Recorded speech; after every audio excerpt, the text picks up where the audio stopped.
Appreciate your opening comments. I have the highest regard for the Center for Health and Healthcare and the work that only the World Economic Forum can do to bring all of the actors together to address really important issues.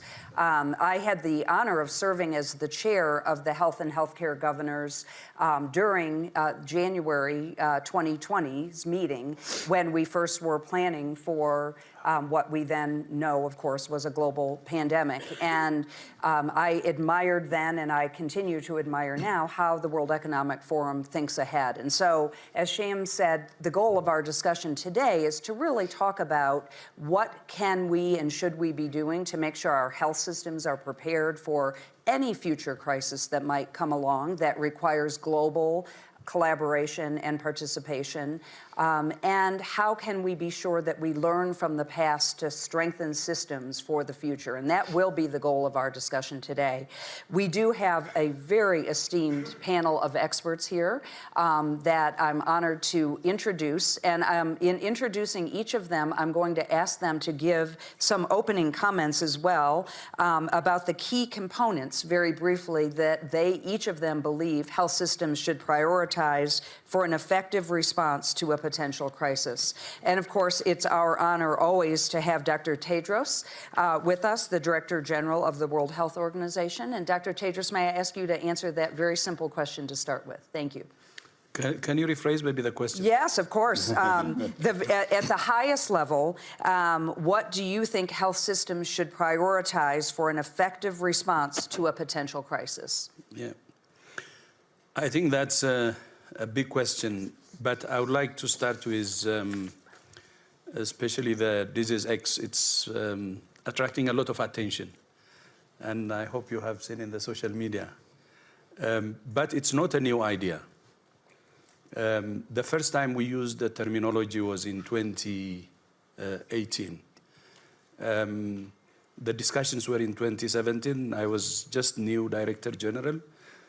As you know, we annually list the emerging diseases, and MERS could be one, Zika, Ebola, those we know. But then we said there are things that are unknown that may happen, and anything happening is a matter of when, not if. So we need to have a placeholder for that, for the disease we don't know that may come. And that was when we gave the name Disease X. So Disease X is a placeholder for unknown disease. I just wanted to start by clarifying that because there is already a lot of attention. If I may, although COVID came immediately, we were preparing for COVID-like disease. You may even call COVID as the first disease X. And it may happen again. Of course, there are some people who say, oh, this may create panic. No. It's better actually to anticipate something that may happen because it has happened in our history many times and prepare for it. We shouldn't face things unprepared. We can prepare for some unknown things as well, because there are basic things you can do. Then that takes me to your question, of course. Then we should prepare means it could be an early warning system that could be installed. And then preparedness planning. For instance, with COVID, we have seen it in preparedness planning when our hospitals were stretched beyond their capacity, but both in terms of space and also workforce. How can you have a surge when anything comes, you can expand quickly so you can manage your patients? We lost many people because we couldn't manage them. They could have been saved, but there was no space. There was no enough oxygen. So how can you have a system that can expand when the need comes? This, whatever disease, you should prepare for it. You don't need to know that disease. There are common factors. In terms of supply chain, for instance, the same. So whether it's in health systems or even the private sector, by the way, in research and development, for instance, you can prepare for it. Actually, it started with this disease X issue with a research and development blueprint. It's a blueprint. And research and development should be at the center also to test drugs, to test other tools. And then, of course, the health infrastructure. I said it a bit, but the health infrastructure is bigger than what I said, the oxygen and the space. So preparing that in all its forms, especially with a focus on primary health care. Yeah.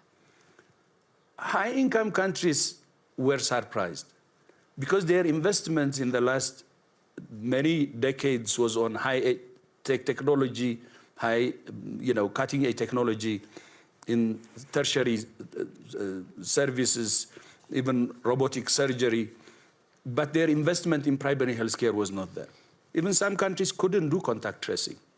So to prepare countries, I think renewed commitment to strengthen primary health care is very important. So it starts from there, and then, of course, we can go. Then the other is we shouldn't see it in terms of health services, in terms of research development, and so on. We should see it also in terms of communities. I mean, communities can prepare for disease X. But there are many things that can be done at community level, and then public health education and communication should be at the center.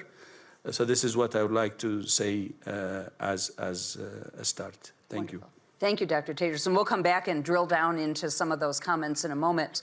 Dr. Tedros, I would like to come back to you. You know, obviously, the World Health Organization is in the unique place to assure global collaboration among countries. And certainly, you have some work products underway to address these emerging challenges and to promote sustainable improvements in healthcare delivery worldwide. Wondered if you could share a little bit more about your plans in that regard. Yeah. No, thank you.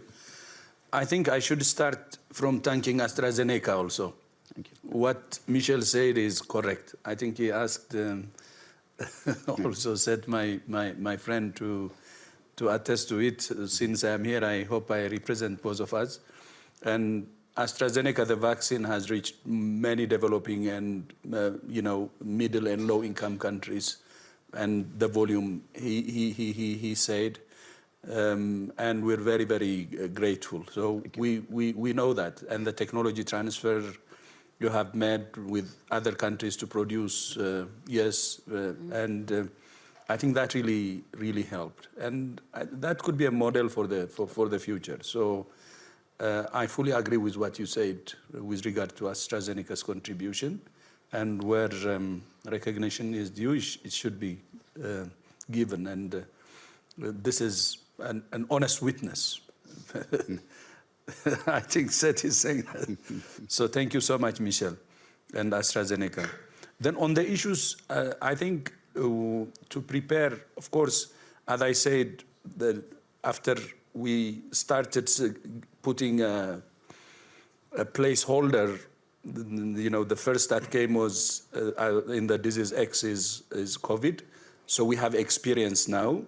And we are preparing based on that experience. A lot of assessment has been done by independent panels and experts.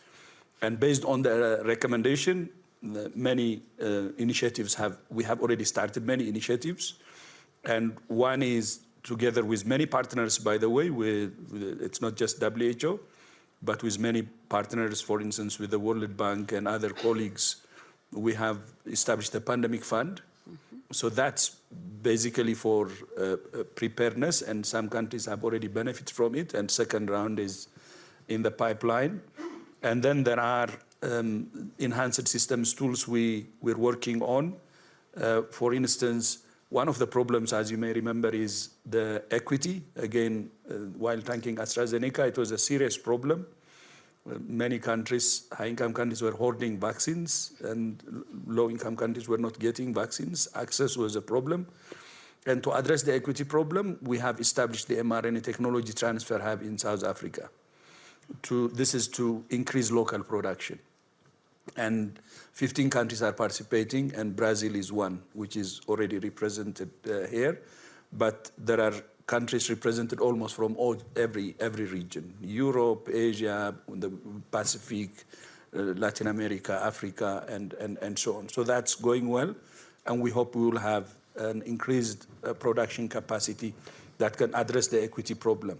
And there are still in systems and tools, there were weaknesses, as we all know, in surveillance, in sharing samples, and we have established the WHO BioHub to share samples and to improve surveillance. We have the pandemic intelligence, collaborative intelligence hub, which we established, and it's up and running now. It's in good shape. And there are other things we're doing. I don't want to bother you outlining everything. There are things we're doing with workforce, but the key is the capacity we build in each and every country. We are as strong as the weakest link. So where are we weak? And especially at the country level, that's where we should focus, while also investing in the global initiatives that we have started. And then the other key, in order to have better prepared and to address the disease X, is the pandemic agreement. The pandemic agreement can bring all the experience, all the challenges that we have faced, and all the solutions into one. And that agreement can help us to prepare for the future in a better way, because this is about a common enemy. And without a shared response, starting from the preparedness, we will face the same problem as COVID. And deadline for the pandemic agreement is May 2024, and member states are negotiating. This is between countries, and I hope they will deliver this pandemic agreement by that time, on the deadline, because if this generation cannot do it, we're the lived community, we have the first-hand experience, I don't think incoming generation, the next generation will do it. So for our children and grandchildren's sake, I think we have to convert all the lessons we have learned into this pandemic and prepare the world for the future, because this is a common global interest. And national interest, very narrow national interest, should not come into the way. Of course, national interest is natural, but it's the narrow national interest that could be difficult and affecting the negotiations even as we speak.